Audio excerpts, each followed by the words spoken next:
Сайн байцгаана уу хүүхдүүдээ. Багш нь өнөөдөр та нарт байгаль нийгмийн орчин хичээл орно. Хичээлээ анхааралтай үзээрэй. Бүх хичээлээрээ цагаан сарын баярын тухай ойлголттой болох мөн цагаан сарын эмчилгээний үгийг хэлж сурцгаая. Монголчууд уламжлал болсон цагаан сарын баярдаа гэр бүлээрээ хамтран бэлтгэдэг байна. Гэрээ цэвэрлэж, уул боо, бууз, баншаа хийж бэлтгэхээс гадна шин дээл хувцас хийж өмсдөг уламжлалтай. Цагаан сарын шинийн нэгний урд өдрийг битүүний өдөр гэж нэрлэдэг. Битүүний өдрийг сар гарахгүй, битүү харанхуй байдаг учраас битүүн хэмээн нэрийддэг байна. Битүүлэх ёслол нь нар шингэсэн хойно эхэлдэг. Идээ шүүсэн бэлтгэн засаж битүүлдэг заншилтай. Мөн хүүхдүүд нь шагаагаар алаг мэлхий үрж тоглодог байна. Цагаан сарын шинийн нэгний өглөө ахмад настан азаа буурлуудаа хүндлэж тохойг нь өргөн зологдог. Монголчууд цагаан сарын баярыг 3 өдөр тэмдэглэдэг. Шинийн 3-даа идээ будаагаа хурааж ах トゥ нартаа хүртээдэг заншилтай. Ингээд хүүхдүүд та нарыг цагаан сарын тухай ойлголттой болсон байх гэж бодож байна. Одоо бүгдээрээ цагаан сарын эмчилгээний үгийг чийжлээ. Багшаагаа эхлээд сонсоорой. Буурал жил морилж, буянтай жил ирж, өвгөн жил морилж, үлзийтэй жил ирж, ахас буурал настангуудынхаа амар мэндийг асууя, сар шиндээ сайхан шинэлж байна уу? За одоо бүгдээрээ багштайгаа хамт дагаад уншия.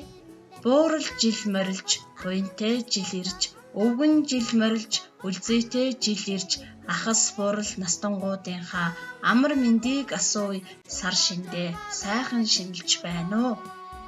За энэхүү эмчилгээний үгийг хүүхдүүд та нар чийжлээрэй. Цагаан сарын шинийн нэгний өглөө алтан нар тооноор тусаж ээжийн чамсан цайны үнэр гэрийг дүүргэнэ. Миний хөө сэрээрээ өглөө болчихсон уу? Тийм ээ. Миний хөө сайхан амарсан уу? Сайхан амарсан. Та сайхан амарсан уу? За босоод хувцлаарай. Өнөөдөр өвөө эмээ дээр очиж золгоно шүү дээ. Би золгохдоо хэлэх үгээ цээжилч гисэн ээжээ. Сайн байна.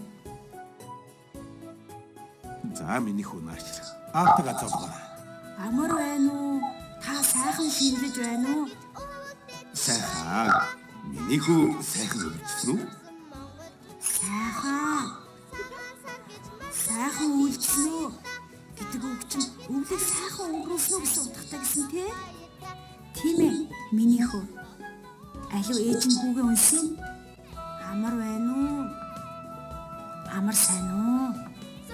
Одоо ээж аавтай золгоорой. Эхнэр нөхөр хоёр хоорондоо золгохгүй юм шүү дээ. Яа, тийм яс байдгийм аа хүү.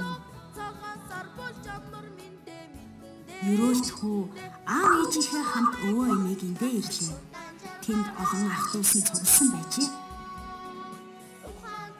Амар байна уу? Өвөлдөө өнтөө үлжиж сайхан хаваржиж байна уу? Би амгалан сайн байна уу? Сайхан миний хүү. Ахмад наснаа хүндлэн дээлж мэндийн сайхан үг хэлдэг. Яасан сайн хүү вэ? Аав ээж маань надад ахмад настай хүмүүсийн амар мэндийг асууж байгаарай.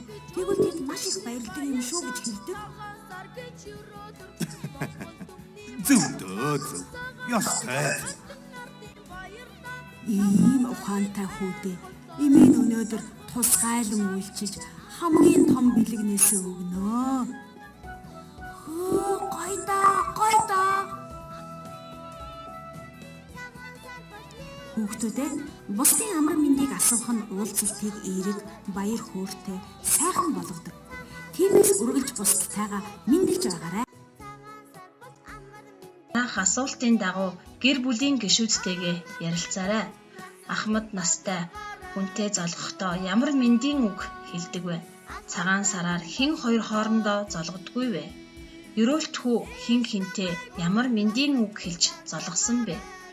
Ерөөлтхүү ямар улирлын мэндийн үг хэлсэн бэ? Дараах асуултыг эцэгчүүд та бүхэн хүүхдтэйгээ ярилцаарай. Мөн хүүхдүүд та нар мэдлэгээнийхээ үгийг чийжлээд багш руугаа явуулаарай. Хичээлдээ идэвхтэй оролцсон хүүхдүүдтэй баярлалаа.